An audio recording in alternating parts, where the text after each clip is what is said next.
Chapitre 154. Le départ de Guérasa. La caravane sort de la cour d'Alexandre, rangée comme pour une parade militaire. En queue, Jésus avec tous les siens. Les chameaux, avec leurs lourdes charges, s'avancent en se dodelinant d'un pas rythmé, et leur tête semble demander à chaque pas « Pourquoi ? Pourquoi ?» en un mouvement muet mais typique, comme celui des colombes qui, à chaque instant, semblent dire « Oui, oui » à tout ce qu'elles voient. La caravane doit traverser la ville. Elle défile dans la claire atmosphère du matin. Tous les hommes sont emmitouflés parce qu'il fait froid. Les sonnailles des chameaux, les cric-cric des chameliers, la plainte d'un chameau qui regrette l'étable tranquille préviennent les Géraséniens du départ de Jésus. La nouvelle se répand, rapide comme l'éclair, et des Géraséniens viennent le saluer et lui apporter des cadeaux de fruits et autres nourritures. Voici qu'un homme accourt avec un petit malade. « Bénis-le pour qu'il guérisse, aie pitié !» Jésus lève la main et bénit en ajoutant « Va tranquille, aie foi !» Et l'homme répond un oui si plein de confiance qu'une femme demande « Mon homme malade d'ulcère aux yeux, le guérirais-tu » Si vous êtes capable de croire, oui. Alors je vais le chercher. Attends-moi, Seigneur. Et elle vole, rapide comme une hirondelle. Attendre, c'est vite dit. Les chameaux avancent. Alexandre, en tête de la colonne, ne sait ce qui se passe en queue. Il n'y a qu'à prévenir l'homme. Cours, Margiam, va dire au marchand qu'il s'arrête avant de sortir des murs, dit Jésus. Et Margiam file pour accomplir sa mission. La caravane s'arrête pendant que le marchand vient vers Jésus.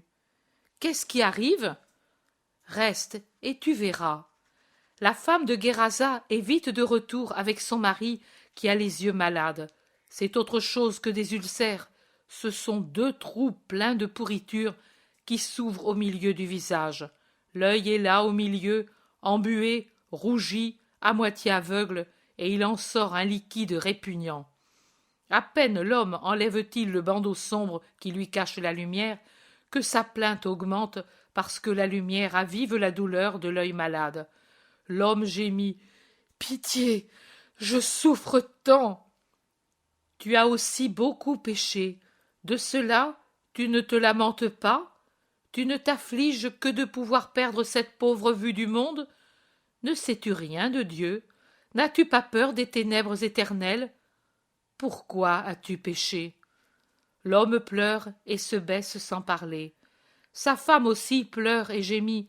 « Moi, j'ai pardonné. »« Et moi, je lui pardonnerai s'il me jure ici qu'il ne retombera plus dans son péché. »« Oh oui, pardonne-moi, je sais maintenant ce qu'amène le péché avec lui.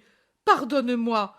Comme la femme, pardonne-moi, tu es le bon. » « Moi, je te pardonne. Va à ce ruisseau et lave-toi le visage dans l'eau et tu guériras. »« L'eau froide lui est nuisible, Seigneur, » gémit la femme. Mais l'homme ne pense qu'à y aller et s'y rend à tâtons jusqu'à ce que l'apôtre Jean, pris de pitié, le prenne par la main et le conduise seul, mais ensuite la femme le prend par l'autre main. L'homme descend jusqu'au bord de l'eau glacée qui barbotte sur les cailloux. Il se penche, prend de l'eau dans le creux de ses mains, se lave et se relave le visage. Il ne donne pas signe de souffrance et paraît au contraire éprouver du soulagement. Puis, le visage encore mouillé, il remonte la berge, revient vers Jésus qui lui demande « Eh bien, tu es guéri ?»« Non, Seigneur, pas pour l'instant, mais tu l'as dit et je guérirai. »« Alors, garde ton espérance. Adieu. » La femme s'affaisse en pleurant, elle est déçue. Jésus fait signe au marchand qu'il peut repartir, et le marchand, déçu lui aussi, fait passer l'ordre. Les chameaux se remettent en marche avec leur mouvement de barque qui tangue, et ils sortent des murs.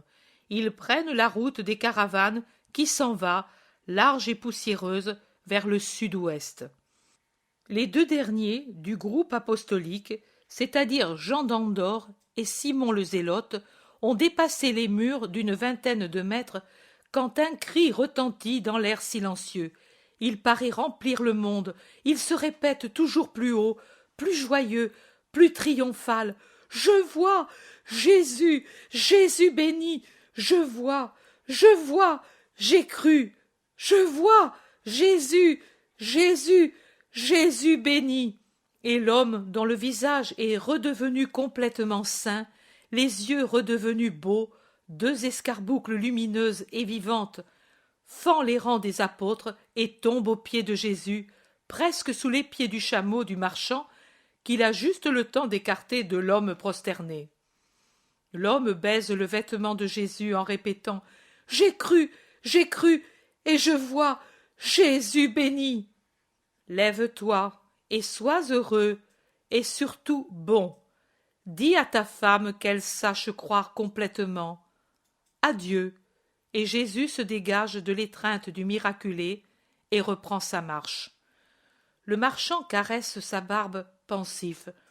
Finalement il demande « Et s'il n'avait pas su continuer de croire après la déception du lavage ?» Il serait resté tel qu'il était avant. Pourquoi exiges-tu tant de foi pour faire un miracle? Parce que la foi témoigne de la présence de l'espérance et de l'amour pour Dieu. Et pourquoi as-tu voulu d'abord le repentir? Parce que le repentir rend ami de Dieu. Moi qui n'ai pas de maladie, que devrais-je faire pour témoigner que j'ai la foi? Venir à la vérité. Et pourrais-je y venir sans l'amitié de Dieu? Tu ne pourrais y venir sans la bonté de Dieu. Le Seigneur permet que celui qui, encore sans repentir, le cherche, arrive à le trouver. Car le repentir vient généralement lorsque l'homme, consciemment ou avec un peu de conscience de ce que veut son âme, connaît Dieu. Auparavant, il est comme hébété, guidé par son seul instinct. Tu n'as jamais éprouvé le besoin de croire? Bien des fois, je n'étais pas satisfait, voilà, de ce que j'avais. Je sentais qu'il y avait autre chose de plus fort que l'argent, que mes enfants, mes espérances, mais je ne me donnais pas ensuite la peine de chercher, à savoir ce que, inconsciemment, je cherchais. Ton âme cherchait Dieu. La bonté de Dieu a permis que tu trouves Dieu. Le repentir, pour ton stérile passé loin de Dieu, te donnera l'amitié de Dieu. Alors, pour avoir le miracle de voir par l'âme la vérité, je devrais me repentir du passé? Certainement, te repentir et te décider à un complet changement de vie. L'homme se remet à caresser sa barbe, et il semble être en train d'étudier et de compter les poils du cou du chameau, tant il reste le regard fixe. Sans le vouloir, il heurte la bête avec le talon, et celle-ci y voit une invitation à accélérer le pas, et elle le fait en amenant le marchand en tête de la caravane. Jésus ne le retient pas. Au contraire, il s'arrête en se laissant dépasser par les femmes et les apôtres jusqu'à ce que le rejoignent Simon le Zélote et Jean d'Andorre. Jésus s'unit à eux. « De quoi parlez-vous » demande-t-il. « Nous parlions du découragement que doit éprouver celui qui ne croit à rien ou qui a perdu la foi qu'il avait. Hier, saint Ika était réellement angoissée, bien qu'elle soit passée à une foi parfaite, répond le Zélote. Moi, je disais à Simon que s'il est pénible de passer du bien au mal, il est déconcertant aussi de passer du mal au bien. Dans le premier cas, on est torturé par la conscience qui vous réprimande. Dans le second, on est déchiré, comme doit l'être quelqu'un qui se trouve amené dans un pays étranger absolument inconnu. Ou bien c'est l'effroi d'un homme misérable et inculte qui se trouve amené au milieu d'une cour de roi parmi des savants et des riches. C'est une souffrance, moi je la connais, une si grande souffrance. On ne peut croire que ce soit vrai, que cela puisse durer, qu'on puisse le mériter, surtout quand on a l'âme souillée, comme l'était la mienne. Et maintenant, Jean? Demande Jésus. Le visage exténué de Jean d'Andorre, exténué et triste, s'illumine d'un sourire qui le fait paraître moins émacié. Il dit: maintenant, cela n'est plus. Il reste la reconnaissance, et même elle croit, pour le Seigneur qui a voulu cela. Il reste le souvenir du passé pour me garder humble. Mais il y a la sécurité.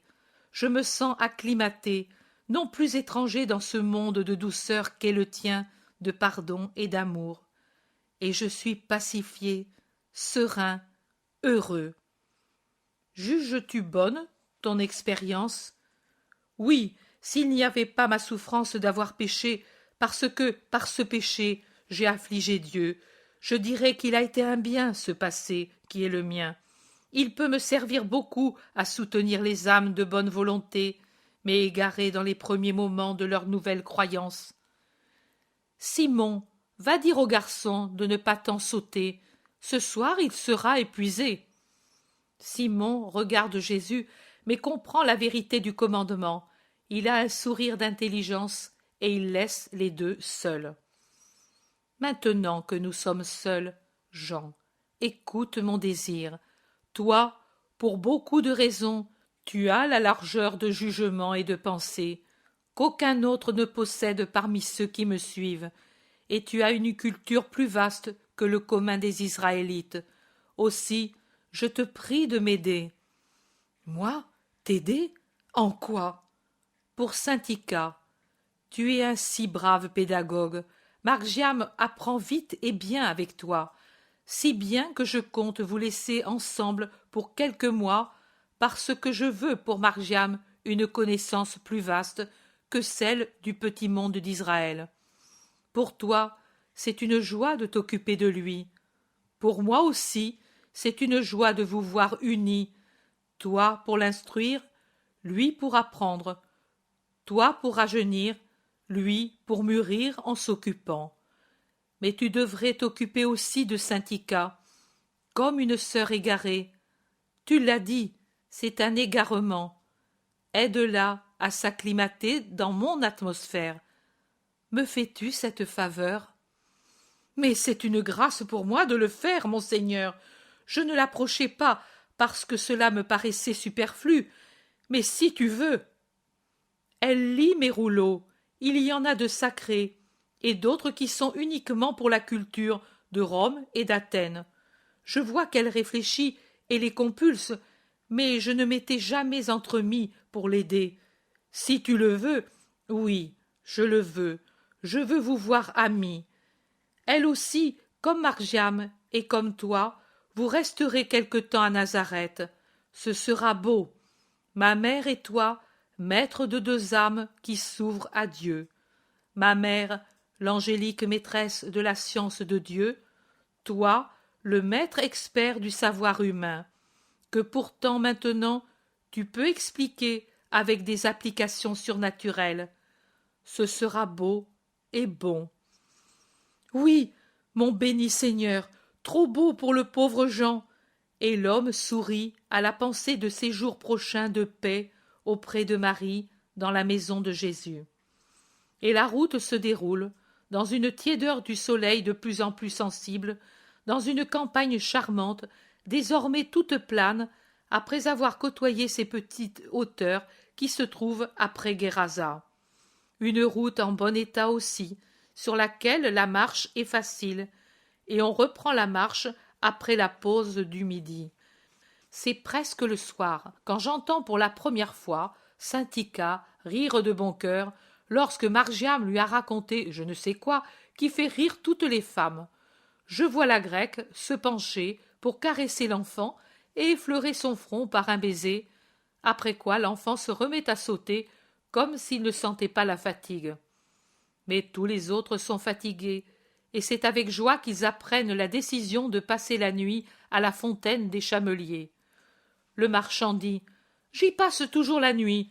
Trop longue est l'étape de Guérasa à Bosra pour les hommes et pour les bêtes. » Il est humain, ce marchand, observent entre eux les apôtres en le comparant à Doras. La fontaine des Chameliers n'est qu'une poignée de maisons autour de puits nombreux, une sorte d'oasis, non pas dans le désert aride, parce qu'ici il n'y a pas d'aridité, mais c'est une oasis dans l'immensité inhabitée des champs et des vergers qui se succèdent sur des milles et des milles, et qui, dans l'arrivée de la soirée d'octobre, exhalent la même tristesse que la mer au crépuscule. Aussi, de voir les maisons, d'entendre le bruit des voix, les pleurs des bébés, de sentir l'odeur des cheminées qui fument et de voir les premières lampes allumées, c'est doux comme d'arriver à son propre foyer. Alors que les chameliers s'arrêtent pour abreuver une première fois les chameaux, les apôtres et les femmes suivent Jésus qui, avec le marchand, entre dans la très préhistorique hôtellerie qui les abritera pour la nuit. Dans la pièce enfumée, où ils ont pris le repas, où dormiront les hommes, et, pendant que déjà les serviteurs préparent les couchettes de foin amoncelées sur des treillis, tout le monde se réunit près d'un large foyer qui occupe tout le fond étroit de la pièce. On a allumé le feu, car le soir a amené l'humidité et le froid. Pierre soupire. Pourvu que le temps ne se mette pas à l'eau. Le marchand le rassure. Il faut encore attendre la fin de cette lune pour que le mauvais temps arrive. C'est le temps qu'il fait ici le soir, mais demain nous aurons le soleil. C'est pour les femmes, tu sais, ce n'est pas pour moi. Je suis pêcheur et je vis dans l'eau, et je t'assure que je préfère l'eau à la montagne et à la poussière. Jésus parle avec les femmes et avec ses deux cousins. Jean d'Andorre et le zélote l'écoutent aussi. De leur côté, Timon et Hermasté et Matthieu lisent un des rouleaux de Jean et les deux Israélites expliquent à Hermasté les passages bibliques les plus obscurs pour lui. Marc-Jam les écoute, enchanté, mais avec un visage somnolent. Marie d'Alphée le voit et dit « Cet enfant est fatigué. Viens, mon chéri, nous allons dormir, nous. Viens, Élise, viens, Salomé. Les vieillards et les enfants sont mieux au lit, et vous feriez bien d'y aller tous.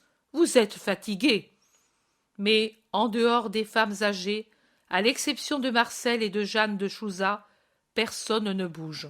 Personne ne bouge. Personne ne bouge. Quand, après avoir été bénies, elles s'en sont allées, Matthieu murmure « Qui aurait dit à ces femmes qu'il leur faudrait dormir sur la paille loin de leur maison il y a seulement peu de temps ?» « Je n'ai jamais aussi bien dormi, » affirme avec décision Marie de Magdala, et Marthe affirme la même chose. Cependant, Pierre donne raison à son compagnon. « Matthieu a raison, et je me demande, sans comprendre, pourquoi le maître vous a amené ici. »« Mais parce que nous sommes les femmes disciples. »« Alors, s'il allait où il y a des lions, vous y iriez ?»« Mais bien sûr, Simon-Pierre, la belle affaire de faire quelques pas, et avec lui tout près. »« Voilà, cela fait vraiment beaucoup de pas, et pour des femmes qui n'y sont pas habituées. » Mais les femmes protestent tant que Pierre hausse les épaules et se tait. Jacques d'Alphée, en levant la tête, voit un sourire si lumineux sur le visage de Jésus qui lui demande « Veux-tu nous dire le vrai but de ce voyage, entre nous, avec les femmes, et avec si peu de fruits par rapport à la fatigue ? Pourrais-tu prétendre voir maintenant le fruit des semences ensevelies dans les champs que nous avons traversés ? Moi, non, je le verrai au printemps. Moi aussi, je te le dis, tu le verras en son temps. » Les apôtres ne répliquent rien. Voici que s'élève la voix argentine de Marie. « Mon fils, aujourd'hui nous parlions entre nous de ce que tu as dit à Ramoth, et chacune de nous avait des impressions et des réflexions différentes. Voudrais-tu nous dire ta pensée ? Moi, je disais qu'il valait mieux t'appeler tout de suite, mais tu parlais avec Jean d'Andorre. » Saint-Ica dit « Vraiment, c'était moi qui avais provoqué la question, car je suis une pauvre païenne, moi, et je n'ai pas les lumières splendides de votre foi. Il faut me plaindre. »« Mais moi, je voudrais avoir ton âme, ma sœur, » dit vivement Marie de Magdala, et toujours exubérante, elle l'embrasse en la tenant étroitement serrée contre elle par un bras. Splendide dans sa beauté, elle semble éclairer à elle seule le misérable taudis et y apporter l'opulence de sa demeure somptueuse. Serrée contre elle, la grecque, tout à fait différente et pourtant personnelle, apporte une note de pensée auprès du cri d'amour qui semble toujours se dégager de Marie la passionnée, alors que, assise avec son doux visage levé vers son fils, les mains jointes comme si elle priait, son profil très pur ressortant sur le mur sombre, la Vierge et l'adorante perpétuelle. Suzanne se tient dans la pénombre d'un coin et somnole, pendant que Marthe profite de la lumière du foyer pour fixer des boucles aux petits vêtements de Margiam, active elle aussi, malgré la lassitude et l'insistance d'autrui. Jésus dit à saint Icare: « Mais ce n'était pas une pensée pénible, je t'ai entendu rire. » Oui, à cause de l'enfant qui tranchait vivement la question en disant: « Moi je ne veux revenir que si Jésus revient. Mais si tu veux tout savoir, éloigne-toi d'ici et reviens nous dire si tu te souviens. » Toutes en rient encore et disent que saint Icare demandait à Marie qu'on lui expliquât ce qu'elle n'avait pas bien compris à propos du souvenir que les âmes conservent et qui explique certaines possibilités chez les païens d'avoir des souvenirs vagues de la vérité. Moi, je disais, peut-être que cela confirme la théorie de la réincarnation à laquelle croient beaucoup de païens. Et ta mère, maître, m'expliquait que ce que tu dis, c'est autre chose. Maintenant, veuille m'expliquer ceci aussi, monseigneur. Écoute, tu ne dois pas croire du fait que les esprits ont des souvenirs spontanés de la vérité, que cela prouve que nous vivons plusieurs vies. Désormais, tu es déjà suffisamment instruite pour savoir comment l'homme a été créé, comment l'homme a péché, comment il a été puni. On t'a expliqué comment dans l'homme animal a été incorporée par Dieu une âme unique. Cette dernière est créée à chaque fois et n'est jamais utilisée pour des incarnations successives. Cette certitude devrait annuler ce que j'affirme sur les souvenirs des âmes. Elle le devrait pour tout être autre que l'homme doué d'une âme faite par Dieu. L'animal ne peut se souvenir de rien parce qu'il naît une seule fois. L'homme peut se souvenir bien que ne naissant qu'une seule fois, se rappeler avec ce qu'il y a de meilleur en lui, l'âme. D'où vient l'âme? Toute âme humaine? De Dieu. Qui est Dieu? L'esprit très intelligent, très puissant, parfait, cette chose admirable qu'est l'âme, chose créée par Dieu pour donner à l'homme son image et sa ressemblance comme signe indiscutable de sa paternité très sainte, résulte des qualités propres de celui qui l'a créée. Elle est donc intelligente, spirituelle, libre, immortelle, comme le Père qui l'a créée. Elle sort parfaite de la pensée divine et, à l'instant de sa création, elle est semblable, pour un millième d'instant, à celle du premier homme, une perfection qui comprend la vérité par suite d'un don gratuitement donné, un millième d'instant, puis, une fois formée, elle est blessée par la faute d'origine. Pour te faire mieux comprendre, je dirais que c'est comme si Dieu portait l'âme qu'il crée et que l'être créé, en naissant, soit blessé par un signe ineffaçable. Me comprends-tu? Oui. Tant qu'elle est pensée, elle est parfaite. Un millième d'instant, cette pensée créée. Puis, la pensée traduite dans le fait est sujet à la loi causée par la faute. Tu as bien répondu. L'âme s'incarne donc ainsi dans le corps humain, en apportant avec elle cette gemme secrète dans le mystère de son être spirituel, le souvenir de l'être créateur, c'est-à-dire de la vérité. Le bébé naît. Il peut être bon, excellent, aussi bien que perfide. Il peut tout devenir, car il est libre de vouloir. Sur ces souvenirs, le ministère des anges jette ses lumières Et le semeur de pièges, c'est ténèbres. À mesure que l'homme poursuit les lumières, et par conséquent aussi des vertus de plus en plus grandes, en rendant l'âme maîtresse de son être, voilà que se développe en elle la faculté de se souvenir, comme si la vertu rendait de plus en plus mince la cloison qui s'interpose entre l'âme et Dieu. Voilà pourquoi les hommes vertueux de tout pays sentent la vérité, pas parfaitement, parce que, obnubilés par des doctrines contraires ou par des ignorances mortelles, mais suffisamment pour fournir des pages de formation morale au peuple auquel ils appartiennent. As-tu compris? Es-tu convaincu? Oui, pour conclure, la religion des vertus pratiquées héroïquement prédispose l'âme à la religion vraie et à la connaissance de Dieu. C'est tout à fait cela. Et maintenant, va te reposer et sois bénie. Et toi aussi, maman. Et vous, sœurs et disciples. Que la paix de Dieu soit sur votre repos.